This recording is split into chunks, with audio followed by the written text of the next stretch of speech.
make all the demons quiet. Yeah, we were built to thrive, yeah. I think that we've all had enough. What keeps you up at night, yeah. Make all the demons quiet. Yeah, we were built to thrive, yeah. I think that we've all had enough. Oh, yeah, I think that we've all had enough. Sick of dealing with the old plan. They know that we're calling it wrong. You got me like trucker. I am, let's see, where exactly am I?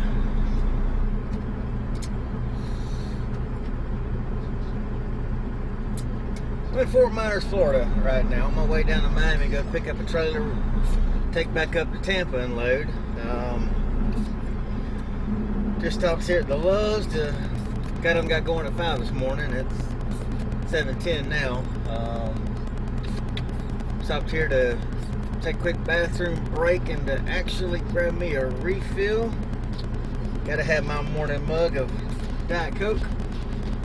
Probably not good for me, but I've already drinking half a bottle of water, so I wanted some caffeine here. And I realized this is not a good truck stop to try to get out of. Trying to get into this truck stop, all the traffic was in the right lane, single file, because everybody's trying to get onto the interstate to head south on I-75.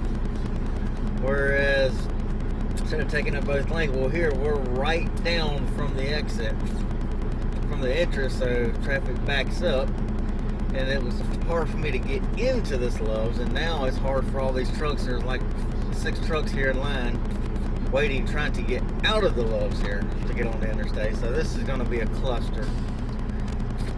It's another one of them things you stick a middle note right here and say, hey, no, let's not go there. I mean, I looked on the satellite image, I'm like, okay, cool. It's like there's really nothing at this exit but a truck stop. I'm like, ought to be easy to get in, easy to get out. But nope, it is a major road with a boatload of traffic trying to get onto the interstate. This is north of Fort Myers. Actually, it does say North Fort Myers, Florida on the maps. But yeah, this is pretty crazy here. So I'll stick that in the data banks. Do not come here again. You'll never get out, especially morning rush hour. 7:10, everybody's trying to get to work. This weekend, I didn't do any editing or anything like that. I had to work Saturday. And then I spent a Sunday doing, bought the Wingard Connect 4G plus, or Wi-Fi extender plus 4G. To go on the roof mount up on the back. I actually took my Dish Network satellite dish antenna off the back of my truck. I actually put this Wi-Fi extender. I was just trying to cut costs. We've been slow last year, so I kind of cut costs back in probably about, I'd say July last year. I canceled or suspended my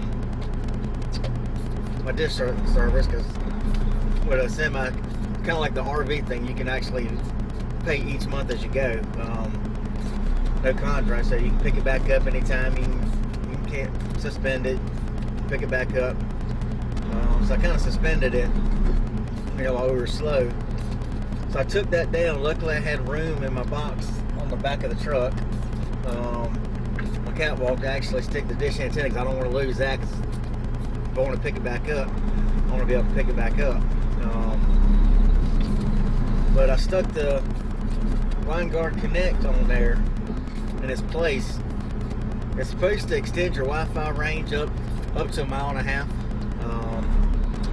I noticed on my my phone, I was getting like 2 Wi-Fi signals. Where I parked at. With my laptop, I was getting about 5. With the Wingard, I was pulling in 19 Wi-Fi signals. Because generally, if you've got, like I've got Xfinity or Comcast, a lot of your carriers, there's like a cable Wi-Fi, or I think it's called, I think it's actually called cable Wi-Fi or KB Wi-Fi, whatever. They'll actually, when you connect to their Wi-Fi, ask you, are you a Cox cable, a Time Warner, Comcast or something else. There's another one on there on the list, and so you click on that, and then you just enter in your login and your password that you use on whatever your cable providers, and they allow you access into their system. Then once you get in there, then it actually saves that information in the system. So next time you connect to it, bam, it's there. So yeah, I was actually able to get Wi-Fi this weekend. I think it works pretty good. I'll show you some clips of what it looks like. What I did, I actually installed a switch. You actually hardwire it into a 12-volt system. It's got a little push button switch on it because you've got your main antenna with three Wi-Fi antennas on the unit, 2 4G antennas on the unit. You've got a network LAN cable, just like you do from a computer going into a router. Then you've got a little box, which I'll show the picture of that. On that little box, you mount that, plug the LAN cable in, plug the power cable into it, and it's got a little push button on and off, but I don't like the little push button on, everything got to go to that, so I just actually took a panel off on my back sleeper where the AC controls and the lights are, and the mute for the stereo back there in the back. Actually drilled a hole and actually put me a on and off rocker switch in it. So now I've got me an on and off rocker switch for that. But yeah, it actually works pretty good. Like I say, I'll show you some pictures of that. Wasn't that hard to install. I mean, I did have to drill a hole in the back. I actually had one in there. My turbo wing on the top of the truck came in, but I filled it in with a weld nut when I took the wing off. It was when I pulled a box truck for UPS for a year, about a year and a half. Took a break from tanking in 2015 when I got this truck, in October 15th through April 17th. Had the turbo wing on there for UPS, pulling a box, worked good, got good fuel mileage, but then when I went to pulling the tank, I actually got worse fuel mileage with the turbo wing because I didn't have a box back there for the blowover, so it was actually making my fuel mileage worse. When I took it off, I actually started getting better. I love the look of it with the turbo wing on, I'll be honest. I think that turbo wing up top on the roof actually made the truck look a lot better. I love the look of it. But like I say, I got worse fuel miles pulling a tanker. It was messing with the aerodynamics and coming back in the trailer. It was just making it worse, so I just got rid of it. But one of the holes for that, I actually ran my LAN cable through. I had to drill it up open a little bit bigger for it to fit through, but I got it through there now. So I'll show you that. It works good. They've got an app for it called Wingard Connect. You get the app, put that on. That's pretty cool. I have trouble connecting with the app though sometimes. Sometimes it wants to be a button. But most of the time you're going to use it with a laptop anyway. If you use it, mostly you're using it with a laptop. Or even if you just connect to the Wi-Fi, what you'll do with the Connect, you'll connect to the Wingard, so the Wingard gets off its own Wi-Fi, and then you'll connect the Wingard to a Wi-Fi source. So what I do, I take the laptop, connect the laptop to the Wingard Wi-Fi, then open up a web browser and then enter in what it's got. It's got its like 10.11.12.1 for a web address. That's stock standard for any of the Wingards. Password, you enter that in, then you can get into the settings, then you can search for Wi-Fi, you can search for 4G. But now it's got the Wingard Connect, it has a place for a SIM card. So you can actually get a SIM card, like if you got Verizon or AT&T, get a Verizon SIM card, put that into it, and then you can use that. So if you don't have Wi-Fi and then you got a 4G signal, you can actually use that and hotspot all your devices off of Wingard. Me personally, I've got a 5G.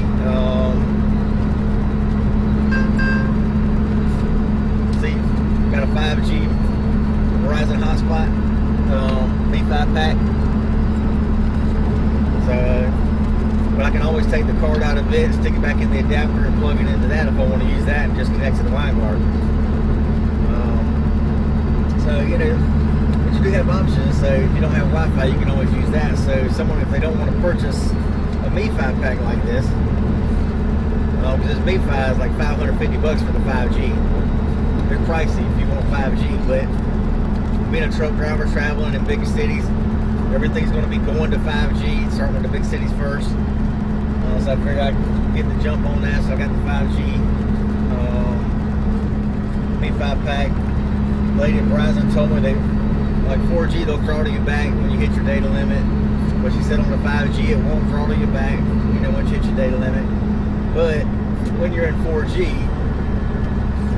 once you hit like the 15 gigs, then they throttle you back at 3G. But she said what a lot of people do, they'll get an extra SIM card. Well, the SIM card has its own phone number. It's got its own data plan, so it's like $20 for the SIM card, for the data plan on the SIM card. Basically like a Verizon tablet. You pay $20 for a tablet. So basically it's the same thing. So she said what a lot of people do, once they hit their data limit and it throttles them back, they'll just swap out the SIM card and put the second SIM card into their mobile hotspot, MiFi pack or whatever. They'll just swap on the second data card, and then they're not throttled back at all, which, you know, I guess that makes sense. Of course, this car beside me would not move over to let me let this freaking truck on it. Look, now they move over. I was with a blinker for a while. They saw I had a blinker. They saw vehicles coming off from the interstate, but they wouldn't move over. But then when they needed to move over to cut up on a car in front of them, then they moved over. The lack of courtesy is just unreal.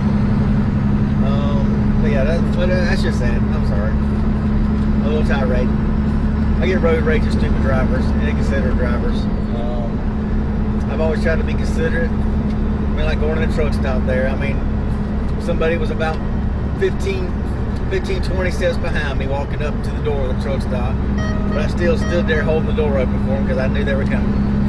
I mean, you know, it's just courtesy today. It's not out here anymore. This has really gotten to be a godless nation. I mean, there is no such thing as, it's all about me, me, me, me. Well, yeah, to an extent, you do need to look after you, but there is a such thing as, you can be courteous and look out for others. There's plenty of people who don't have what you have, who have less than what you have, are less fortunate. And I believe in looking after those who don't have. But anyway, back to my thing. I digress. Yeah, you can swap out the SIM cards. Now with this, I'm not using the SIM card in that right now because I've got the 5G. I'm wanting to test out the 5G MiFi to see, you know, how well it works. I know it's not, I know Tampa doesn't have it because where I was at in Tampa, it only stayed in 4G, so I guess Tampa's not on the list yet. But when I get down here to Miami, I'm going to turn it on and see if I actually get 5G there. I would think Miami's a little bigger hotspot as opposed to Tampa. I would think Miami would probably have the 5G there. I know Atlanta has 5G. We've been advertising that for a while, that it was coming to Atlanta. But, you know, if you want to get that, it's good. It's good. So if you, like at the TA in Sefner, there's actually an Xfinity Wi-Fi somewhere right around there, or even Denny's has free Wi-Fi. They're across the street where you can't get their Wi-Fi with a laptop. Matter of fact, I was actually in the daggone Flying J parking lot, crossing the fuel out. In one spot I actually got it. It was real slow before I got the antenna. 2 spots over, I couldn't get it at all. So this will probably actually alleviate that.